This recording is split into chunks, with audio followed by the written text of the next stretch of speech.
The slender blue-skinned navigator from the Crescent fleet stretched languidly in her quarters aboard the diplomatic vessel Astral Whisper *. After 6 standard cycles orbiting this peculiar blue planet called Earth, boredom had settled into her bones.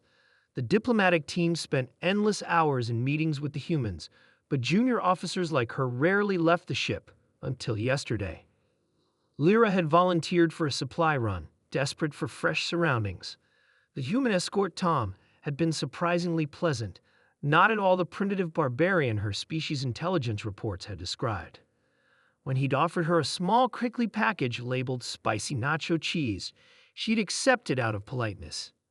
One taste had changed everything. By the void, Lyra whispered now, staring at the empty bag. She'd rationed the last few crumbs, savoring them like precious gems. The explosion of flavors, the tang, the heat, the impossible richness, had triggered something primal in her neurochemistry. Crescent biology was notoriously reactive to certain compounds, but nothing in her training had prepared her for this. She needed more. A soft chime indicated an incoming transmission.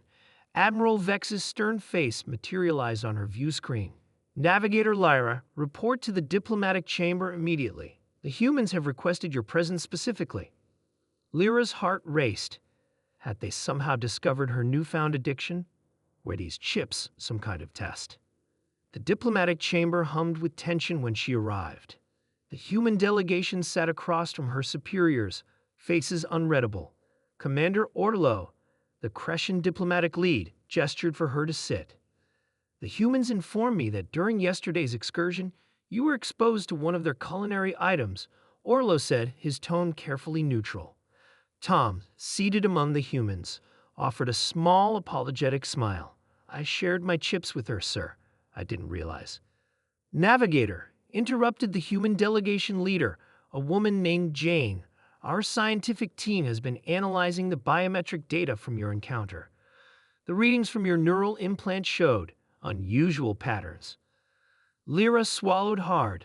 All Crescent officers wore monitoring implants, standard procedure for first contact missions.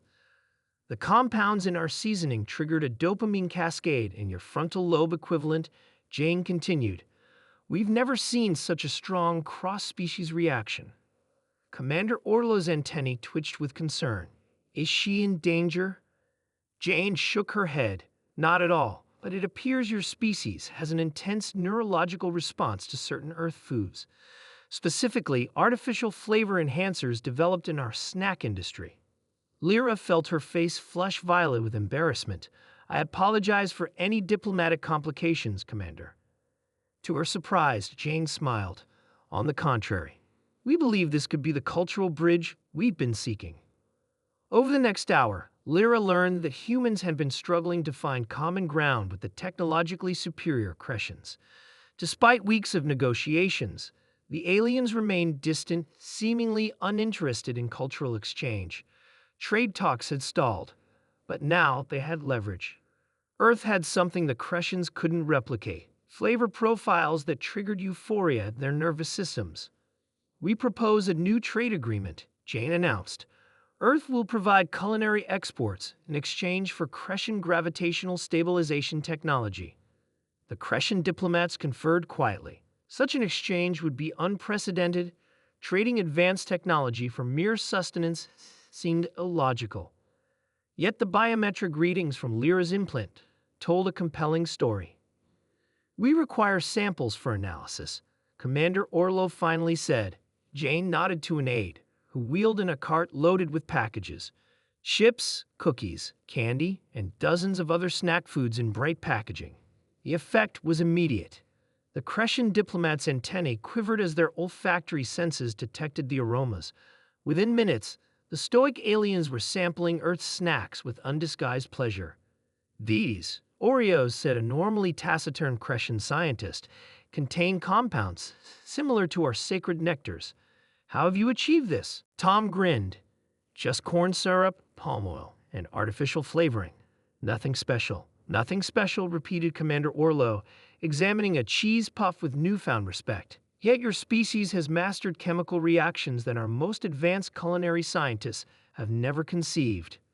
3 days later, Lyra found herself appointed as the official liaison for the newly established Culinary Technical Exchange Program. The first shipment of Earth's snacks had already been transferred to the Crescent vessel, along with human chefs to teach their techniques. In return, the Crescents began installing gravitational field modulators in Earth's most disaster-prone regions, technology that would end earthquakes and tsunamis forever. As Lyra supervised the loading of another crate of assorted chips, Tom approached with 2 steaming cups. "Thought you might like to try something called hot chocolate," he said, offering her one. Their fingers brushed during the exchange, sending an unexpected tingle up her arm that had nothing to do with chemical reactions.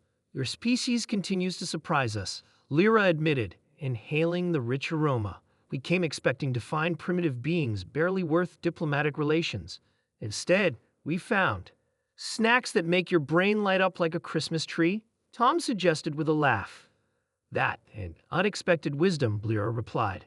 "Our scientists spend centuries developing technologies, yet overlook simple pleasures. Humans embrace both advancement and enjoyment. Perhaps that is your true evolutionary advantage."